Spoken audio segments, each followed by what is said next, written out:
Bismillah Rahman Rahim. Diseases of the thyroid gland, especially the hyperthyroidism, is discussed in this video. The hyperthyroidism is a condition where the thyroid gland produces excess thyroid hormone T3 and T4 that lead to increased metabolic activity throughout the body. There are many causes of these hyperthyroidism. One is Graves' disease, that is the most common form, and this is an autoimmune disorder caused by thyroid stimulating immunoglobulin or TSIs. So, thyrotoxicosis and toxic goiter are also other terms that lead to hyperthyroidism. So grossly, the thyroid gland is enlarged in hyperthyroidism. It becomes about 2 to 3 times of its normal size, and histologically, there is hyperplasia also. That means increased number of the cell, and the follicular cells show enfolding of the lining cells. So there is enfolding of these cells into the thyroglobulin. So this lead to the increased secretion that goes up to 7 times of the normal, and the usual range is up to 5 to 15 times of the normal. The Graves' disease is this pathogenesis of this condition can be understood by the following. The Graves' disease pathogenesis, this is a thyroid cell and there is a receptor. Usually it binds a TSH, but a thyroid cell releases some antigen that produces antibody, and these are thyroid stimulating antibodies. These thyroid stimulating antibodies, they mimic TSH receptor activation, and they there is constant stimulation, and they result in increased activity of adenylyl cyclase, and as a result the cyclic AMP is increased, and this causes the protein kinase activation, so the proteins are phosphorylated within the cell. So there is prolonged growth of the thyroid glandular cell and also increased release of the thyroid hormone. This increased release, this high quantity of the thyroid hormone, suppresses the TSH or thyroid stimulating hormone secretion from the anterior pituitary due to negative feedback effect. So the effect of this TSIs or thyroid stimulating immunoglobulin, they may last up to 12 hours, while the TSH effect usually lasts 1 hour.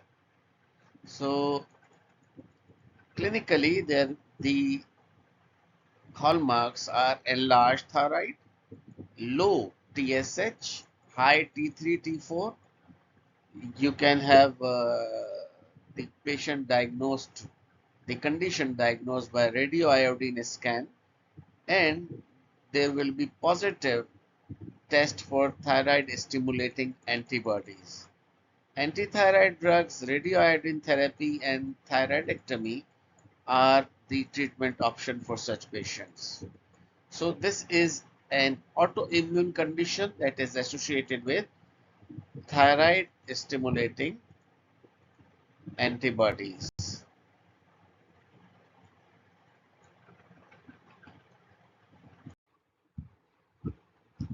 A thyroid adenoma is a benign tumor in the thyroid gland that can autonomously produce excessive thyroid hormone that lead to hyperthyroidism.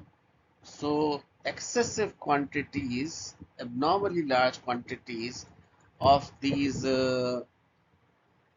thyroid hormone are produced from this adenomatous tissue, and there is no antibody reaction. This is just the constitutively active adenomatous tissue that is present within the thyroid, and this will decrease the TSH level due to negative feedback effect from high thyroid levels. So this negative feedback effect will stop or inhibit the functioning of rest of the gland due to low thyroid stimulating hormone. So this adenoma is developed in only in part of the thyroid gland that is associated with high quantity of these thyroid hormone, and the TSH has shut down. So findings here are also elevated T3, T4, low TSH that shows that it is non-pituitary in origin, and there may be a single hot nodule on a scan that suggests an autonomous adenoma, and there is no TSI antibody. So this absence of antibody is helpful in differentiating it from the Graves' disease. So treatment option for these are surgical removal of the adenoma and radioiodine therapy to ablate the tumor. Antithyroid drugs they temporarily use to control the levels of the hormone. So this is non-autoimmune hyperthyroidism through autonomous hormone production. So it differs from Graves' disease as there is no antibody association, and TSH in both the condition is decreased. Hyperthyroidism causes overactivation of body system due to excessive thyroid hormone level. These symptoms reflect increased metabolic rate, nervous system excitability, and heat production. So there is overstimulation of the nervous system due to increased thyroid hormone. The intolerance to heat is associated with higher body heat production due to increased BMR. There is increased sweating as the body tries to cool down via excessive sweating. The weight loss is accelerated uh, due to accelerated metabolism that burns fat and muscle despite normal or increased appetite. There is diarrhea due to increased GI motility from the effect of the hormone. Muscle wasting also occur because of protein breakdown that leads to a catabolic state. Nervous anxiety, uh, nervousness and anxiety is also a symptom due to enhanced sensitivity of the neural pathway that lead to mood swings, paranoia and restlessness. Fatigue and insomnia are also symptoms because the energy is quickly exhausted and CNS overstimulation prevents sleep. Increased neuromuscular excitability and synaptic activity leads to hand tremor. So these symptoms can be summarized by this picture. There is high excitability, nervousness, there is increased sweating, intolerance to heat, weight loss that can go up to 90 pounds, muscular weakness, diarrhea, then hand tremor, and excessive fatigue, and many other neurological symptoms are associated with hyperthyroidism. So this hyperthyroidism manifests as a hypermetabolic hyperactive state affecting almost all body systems, especially the nervous, muscular, gastrointestinal, and thermoregulatory systems. Exophthalmos is a feature that is seen in hyperthyroidism. This means protruding eyeballs.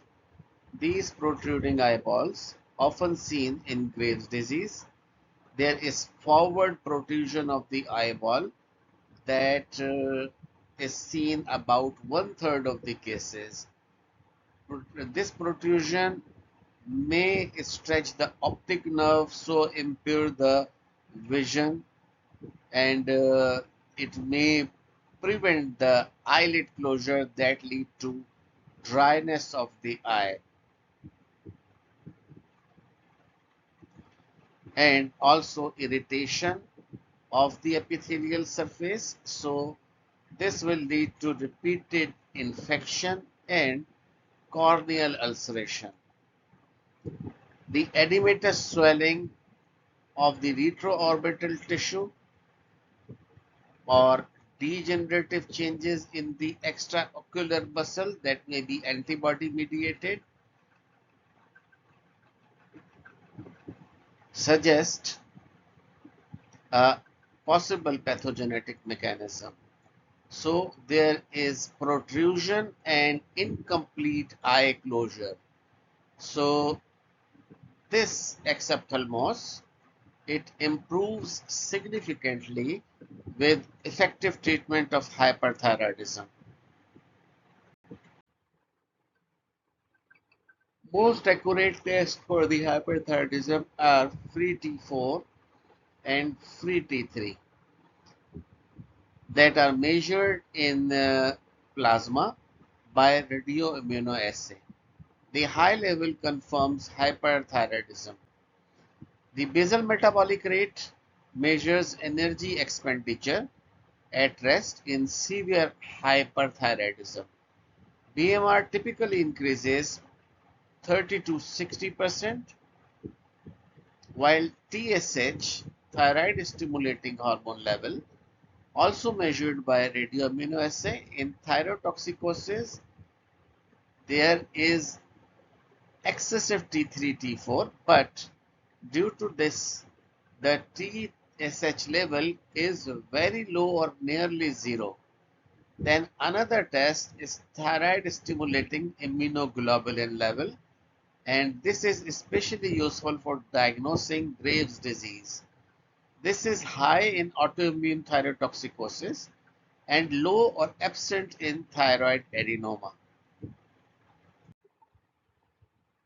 The treatment options for hyperthyroidism are surgical removal of the gland that is named as thyroidectomy, and primary method for direct treatment and most of the thyroid gland is removed surgically.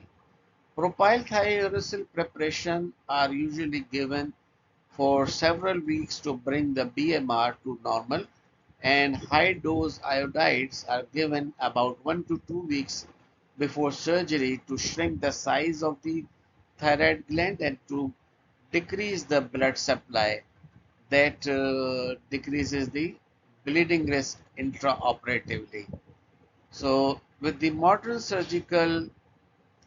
uh, modern surgeries, with the measures, this risk goes about 1 in 1,000. The bleeding risk or operative mortality is about 1 in 1,000 as compared to the measure without measures mortality that is about 1 in every 25.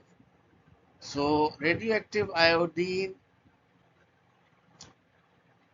treatment is also another treatment option, and it is used to destroy overactive thyroid gland non-surgically.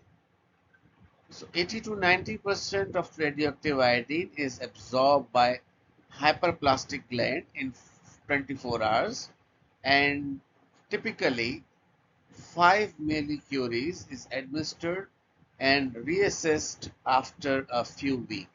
If still hyperthyroid, the treatment is repeated. So the mechanism is destruction of the secretory thyroid cells via localized radiation, and the thyroid hormone gradually returns to normal level.